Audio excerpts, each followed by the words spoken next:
અમરેલી કલેક્ટરની સૌથી મોટી કાર્યવાહી સામે આવી છે। અમરેલીથી આ સમાચાર મળી રહ્યા છે। અમરેલી કલેક્ટર અજય દહિયાની સૌથી મોટી કાર્યવાહી સામે આવી છે। તો સોલાર પાવર પ્રોજેક્ટ પર તંત્રનું બુલડોઝર ફર્યું છે।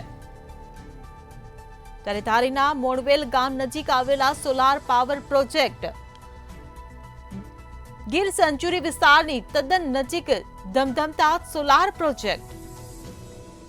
ત્યારે Dhari solar park private limited કંપનીના પ્લાન્ટમાં ડિમોલિશન હાથ ધરાયું। તો ગીર જંગલની 1 કિલોમીટરની ત્રિજ્યામાં ડિમોલિશન હાથ ધરવામાં આવ્યું।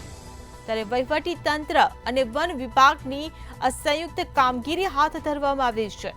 શુક્રવારે બપોર બાદ તંત્ર દ્વારા કાર્યવાહી હાથ ધરવામાં આવી।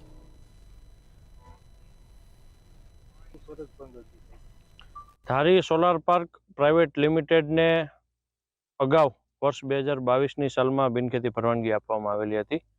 આ બિનખેતી પરવાનગીમાં પીસીસીએફ ગાંધીનગરની ફોરેસ્ટ વિભાગનું વન વિભાગનું એમણે એનઓસી લીધેલું હતું અને એનઓસીની શરતોનું ધારી સોલાર પાર્ક પ્રાઇવેટ લિમિટેડ દ્વારા ઉલ્લંઘન કરવામાં આવેલું હોય માન્ય કલેક્ટર સાહેબની કોર્ટમાં શરતભંગનો કેસ ચાલી ગયેલો છે, જેમાં વચગાળાનો હુકમ કરતા જે કોઈ પણ વધારાનું બાંધકામ અમને ફોરેસ્ટ ડિપાર્ટમેન્ટ દ્વારા માર્કિંગ કરીને આપવામાં આવેલું છે એ બાંધકામ દૂર કરવાની કાર્યવાહી કલેક્ટર સાહેબશ્રીના હુકમથી આજરોજ કરવામાં આવી રહી છે।